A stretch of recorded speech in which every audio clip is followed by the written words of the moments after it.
Welcome to Nevada Newsmakers. On the broadcast today, Grace Chou joins us. She is the newly minted director of the University of Nevada Reno Innovation Center for the whole show on an all-new Nevada Newsmakers.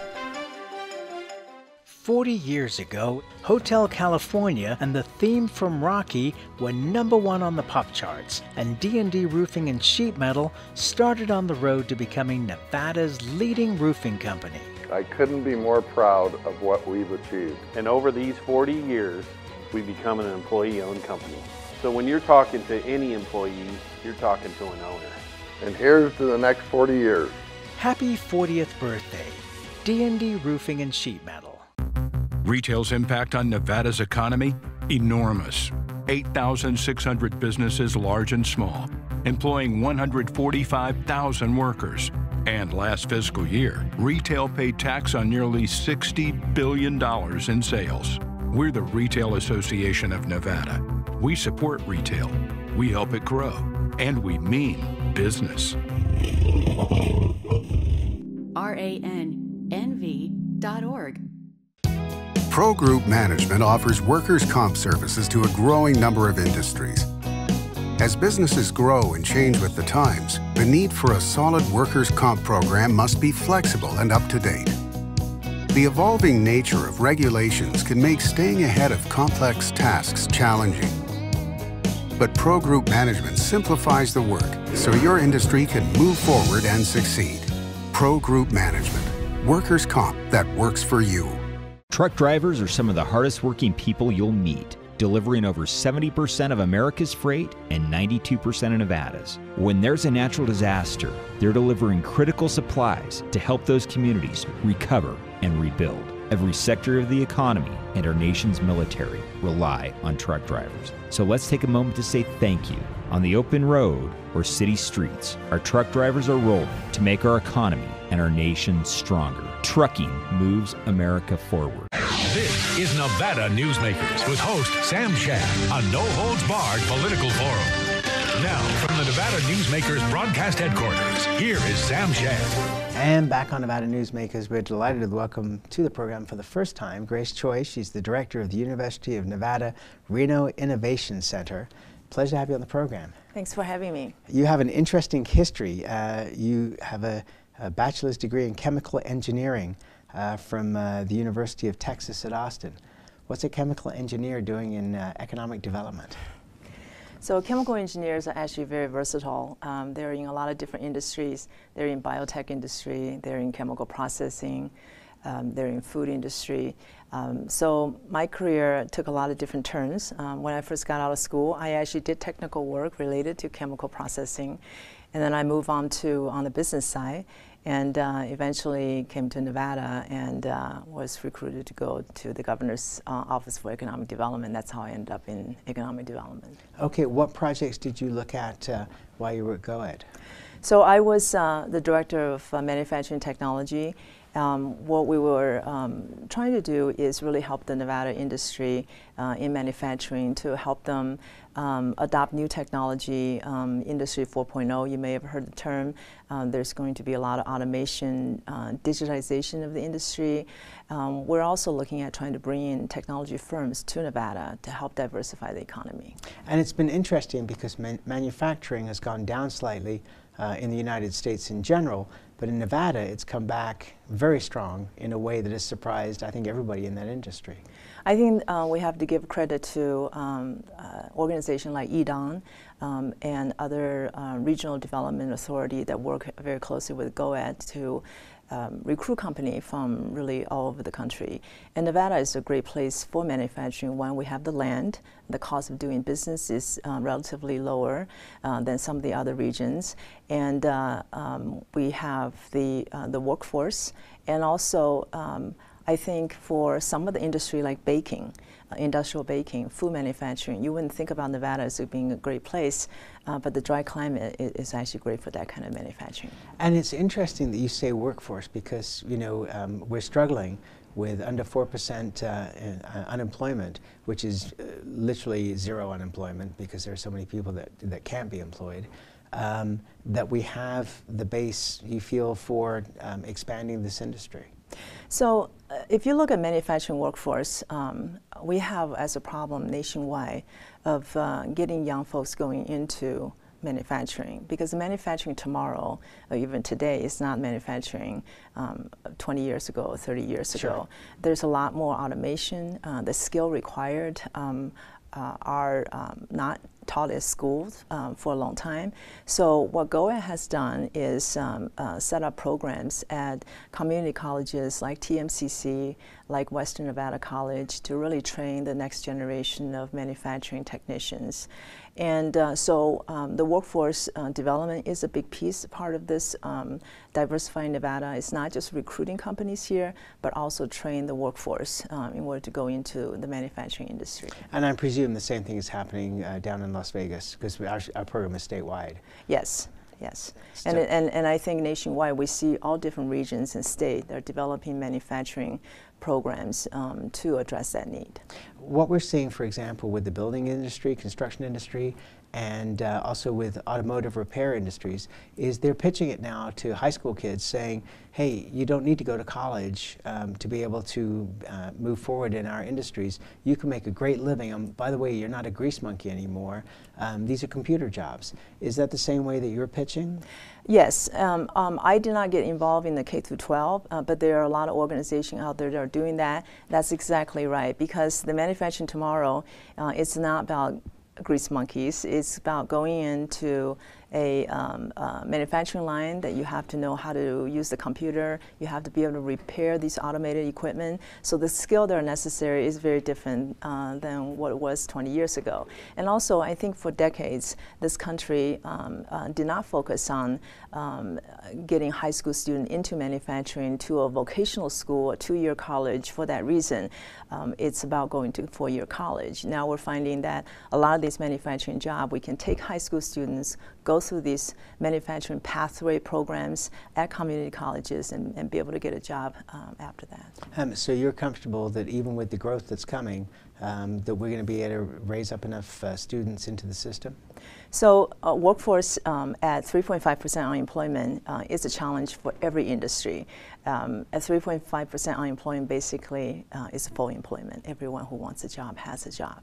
So retention is really important. And I would say that if you train someone to go into an industry and get a job at a company, it's very important for that company to continue to develop that person as part of the retention program. It really should think about career development and not just a job. And so human resources really is one of your biggest assets at companies. And it seems to me that companies like Tesla and Switch, et cetera, are reaching out not only to the workforce, but they're reaching out to universities and community colleges to say, hey, these are the people that we're going to need. These are the programs you're going to need to put in place to train people. It seems like we're changing, and in a positive way, I think, the way that we're teaching to be able to accommodate the jobs that will be there. Yes, so I think both 2-year and 4-year colleges serve a role, and they're a somewhat different role. So a lot of the manufacturing job does not need a 4-year degree. The manufacturing technicians, including supervisors on assembly line or process line, the 2-year college, I think it provides a great training for that. But you also need a 4-year degree engineers to be able to do a lot of the architecture, design, really engineering type of work. So I think both 4-year and 2-year colleges and 4-year universities really provide that workforce training, and it really is a portfolio type of workers. All right. Go ahead, I'm sorry. And I wanted to say that one great model is in Germany. So Germany, at a high school level, they were divide the students into a 2-year vocational school versus 4-year, depending on their aptitude and their desire, what they want to be when they get out of school. And the same thing in Britain. I mean, when I was growing up as a kid, when you hit 16, you had to make a decision. Either you were going to work towards the possibility of getting into university, or you were going to go into some vocation, or you're just going to get a regular job. So this has been around for a while, but it's really changing the mindset of the American people, where 4-year college is not necessarily for everybody. All right, let's take a break. More with Grace Chou when we come back. Tamarack Junction is South Reno's hotspot with over 450 of the latest slots and video games. Sully's Sports Bar, the Dining Car Restaurant, William Hill Sportsbook, and the Tamarack Steakhouse and Lounge. We're just north of the Summit Mall in South Virginia. Yeah. Ahern Rentals began as Signal Gas Station on Las Vegas Boulevard. Founder John Ahern grew the business by offering rentals. His son Don built on John's legacy, growing Ahern Rentals into the largest independently owned American rental company, with 89 locations in 30 states. Don also brought his experience and vision to equipment manufacturing with Extreme Manufacturing and Snorkel. Today, Ahern Rentals continues to bring its family values to a new generation. Learn more at ahern.com. Hi, I'm Eric Robnett, owner of Home Energy Experts. Has this ever happened to you? Honey, did you remember to turn down the thermostat? Forgetting to set the temperature? Not fun. We can help.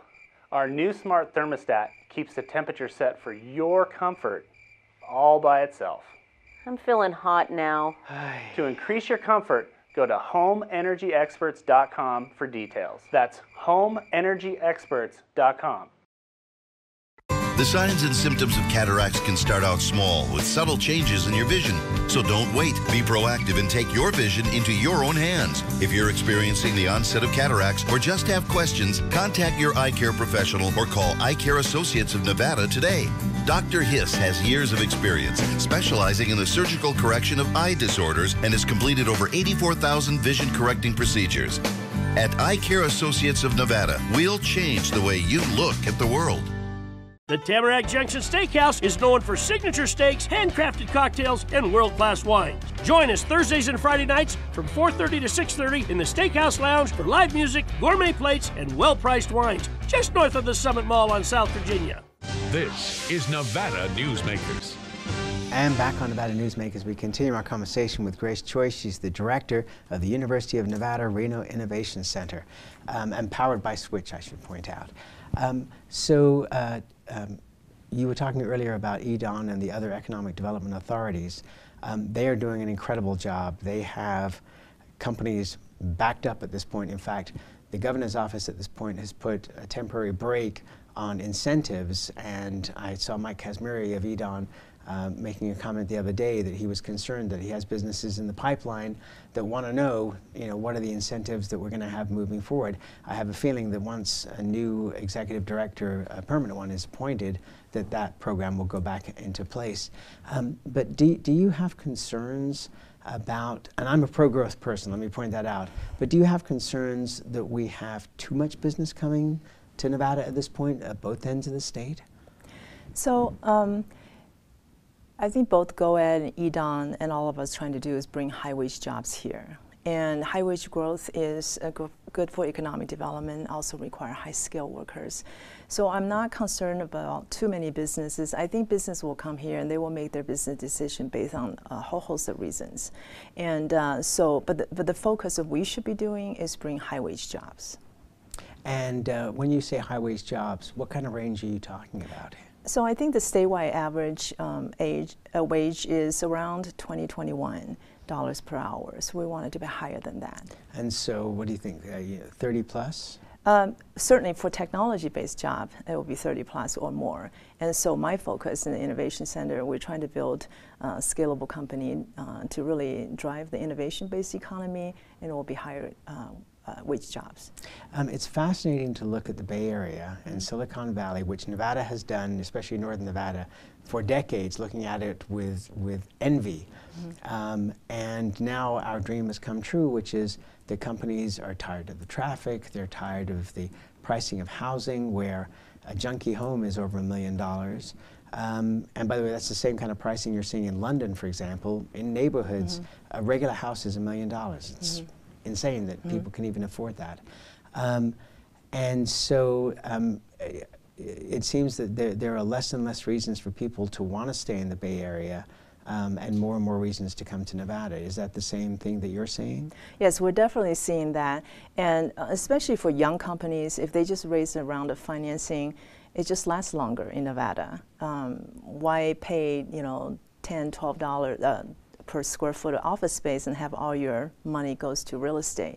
And we are seeing entrepreneurs moving here exactly for that reason. But we're also seeing companies where they may keep their senior management and the very core R&D team in the Bay Area, but have the rest of operations here. And so I think that's going to continue. If you look at the history of the Bay Area, every time there is a mass exit of some sort, they will go to Seattle, Portland, and then Austin and Utah. Well, all these states and cities are also recruiting these companies. But I think it is Nevada's turn, especially Reno. And I think it's something that was really discovered in recent years, and we don't really have to give the Reno 101 story anymore. And people are coming here. It's been phenomenal, and you know, you're seeing people coming here. For example, Whitney Peak, the hotel in Reno, it's a non-smoking, non-gaming hotel that probably would have barely survived 20 or 30 years ago, and is thriving because companies would rather have their management people stay there than they would, you know, in a regular casino, just because that's more the lifestyle that they lead. Is lifestyle a big part of this, and is Reno changing fast enough to deal with this? So I actually think lifestyle, quality of life is a plus here in Reno. It's one of the draws. So personally, I moved here because I love the outdoors. I love the mountains. And it's still a medium-sized city. We don't have the traffic. So quality of life and lifestyle and the arts and culture here. It's just amazing how much art and culture we have for a city of this size. So I think that's actually one of the pluses, the attributes that we actually use in recruiting. When people look, now of course there's a huge debate going on in northern Nevada about the cost of housing. But for people coming from the Bay Area, they got to be laughing at that discussion. It is cheap for the Bay Area, but it's also a concern for Nevadans here. They're trying to find affordable housing, and that is something I'm sure Edon has talked about and multiple times. Yes, so that would be a challenge, and that's the growing pain that we have to face. But isn't the answer to that regional development in the sense that places like Fernley, Fallon, Yerington, you know, in the Bay Area, a 2 to 3 hour commute is not unusual because of the cost is so expensive to get to Mountain View, for example. And so, you know, and you're seeing, for example, with Tesla, that they're putting carpool sharing groups together and buses together to be able to get their workers to and fro. Shouldn't we be seeing some kind of regional transportation so that less expensive areas can be developed and therefore provide the housing, and that will be acceptable to people coming from high-cost, long-travel areas like the Bay Area? I think so. I think the earlier we do that kind of planning, the better it is. We've seen boomtown all over the U.S. that did not do that kind of planning, ended up to have major traffic problems. If you look at the Bay Area, the BART system only goes so far, and it's a major fight to extend beyond certain areas. But the other thing that's happening in the Bay Area in the last 10 years is companies like Google, like Facebook, and others have their own corporate buses that really take folks from, you know, 1 2 hour commute. And if you take the Google bus, for example, the employees get on the bus, they have the Google Wi-Fi, the Google server, they can start working. Right. And it's really, you know, it's productivity. Yeah, and I have to say that when I fly by plane places, even if it's a 10-hour flight, I'm watching the movies. I'm not working, I'm sorry. Let's take a break. More with Grace Chou when we come back. Dimitri Prine here for Design Outdoor. Come visit Design Outdoor's store and backyard to see our wide selection of fire pits, barbecues, and pizza ovens, natural stone water features and fountains, and frost-proof pottery. Our store and backyard are located at 11600 South Virginia, just north of DeMonte Ranch Parkway. Visit designoutdoor.com or call us at 851-9499. Can't do it. Stupid, like my mom. We can't do anything at Mommy's because you won't pay child support. Dad said you cheated, and he's not even sure he's my dad. Mommy said you left both of us, so she isn't gonna let me see you. I look just like my father. I'm divorce attorney Marilyn York, and I may represent men, but hate has no gender, only casualties. Please, stop sacrificing your children in your war against your ex. Hi, I'm Dave Newman. Remember me? I used to be the house detective, and now I'm a realtor, full-time at RE/MAX Realty Affiliates. A lot of people ask me, how's the market? You know what? It's fantastic. If you're even kicking around the idea of buying or selling, give me a call. Let's talk about it. Call me at RE/MAX Realty Affiliates and just ask for the guy who used to be the house detective. Dave Newman. Everyone is talking about opioids, but they're not the only drugs that can be harmful if taken in large quantities or not as prescribed. You also need to be aware of side effects from anxiety drugs, muscle relaxants, sleep aids, and stimulants. Mixing prescription drugs with other drugs or alcohol can be dangerous.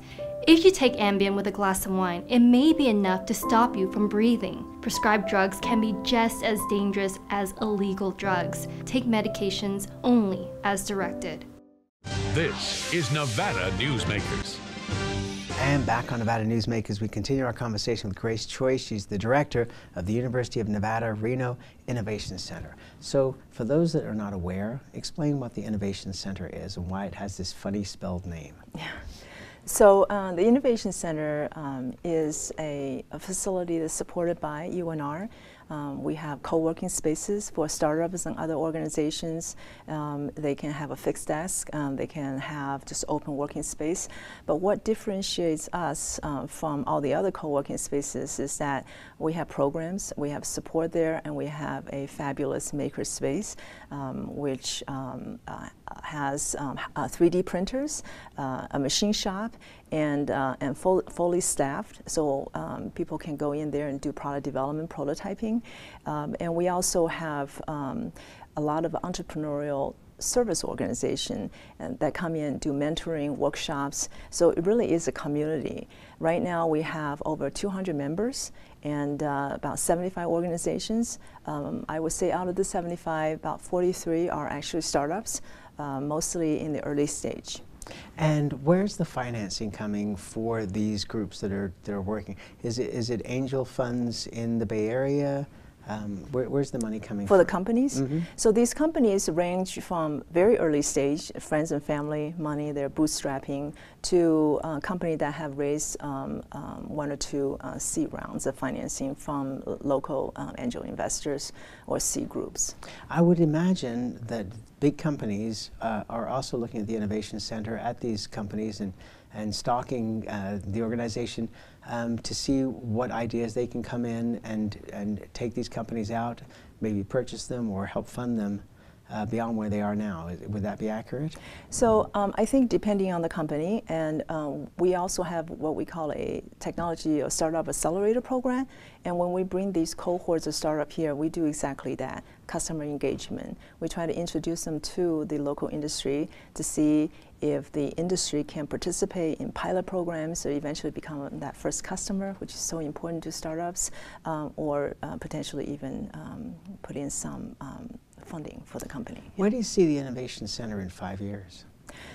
That's a great question. I think if this entrepreneurial activity continue to grow, because I think we have a more vibrant entrepreneurial community and ecosystem than say 5 years ago, and if we continue to grow, we're going to run out of room. We could use more space. Right now we already have a waiting list for company wanting to use our space.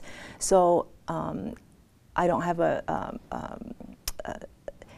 glass ball, but I think my vision is I'm hoping that this will be a really vibrant ecosystem where all the different elements are connected, and there will be access to capital, and there will be a lot more entrepreneurs that are experienced and can be role models to others. Did you say excess of capital?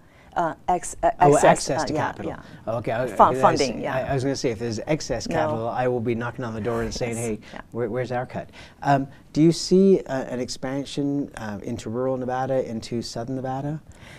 So I think that's our hope, even though Innovation Center is not directly related to any rural program at this point, but we do have Startup NV, which is a statewide incubator that is based in the Innovation Center, and they're looking actually developing a rural entrepreneur program.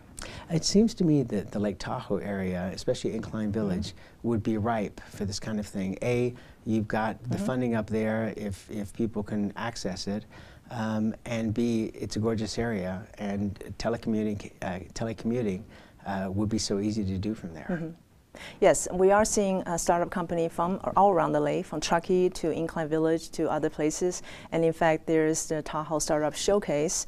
So there are definitely activity. And in terms of capital funding, so Sierra Angel, which is based in Incline Village, also we have a connection with them. So they're also looking at startups in Reno, Nevada, as well as maybe other areas, because I think their investment region is quite wide, including California. Michael Milken has been, and his associates have been funding a lot of the projects in northern Nevada as far as construction, homes, shopping centers, Park Lane Mall, Ranchera. Are you seeing an interest from those folks into doing things in what you're doing as well? Not yet. I may approach them. Well, they certainly appear to have the money to be able to do that. Well, thank you very much for coming on. I mean, a lot of things to fire at you when you've only been in the job a few weeks, but a pleasure to have you on the program, and we look forward to having you come back. Thanks for having me. Thank you, and we'll be right back. A bird's eye captures its surroundings at different heights. At Brian Culpa Photography, we can make your imagination soar over buildings, parks, cityscapes, and beyond. Brian's images tell the story and get the job done. If you need a new perspective to tell your story, contact Brian today. Brian Culpa Photography. Experience the bird's eye view at brianculpaphotography.com. Hi, my name's Marilyn Miner, and I'm sure you'd agree that Nevada's a very special place to live. I was born here, and my husband and I have raised our family here. I feel it's a privilege to live and work in the Truckee Meadows. I especially enjoy helping my clients reach their real estate goals. Sometimes the smallest details provide the greatest satisfaction. I'd be complimented to talk to you about your next move.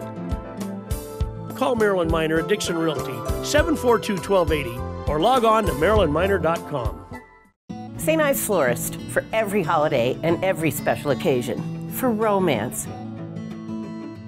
Custom home design.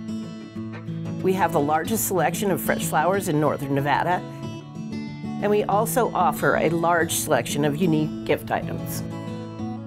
Come see me, Lori Ann, at St. Ives Florist, 700 South Wells Avenue, or call me at 333-9190. Pro Group Management specializes in providing industries with the necessary components to satisfy and exceed workers' comp requirements. Every business has unique needs and specific regulations. Pro Group Management stays ahead of the curve, providing up-to-date services to keep your industry in top form. Discover how we simplify your tasks, improve efficiency, and reduce expense to keep you moving in a positive direction. Pro Group Management. Workers' comp that works for you. As always, you can watch Nevada Newsmakers 24 hours a day at nevadanewsmakers.com. You can also download podcasts of the show free of charge at iTunes or wherever you get your podcasts. Also, you can subscribe to our YouTube channel. Everywhere is Nevada Newsmakers. We'll see you on the next broadcast.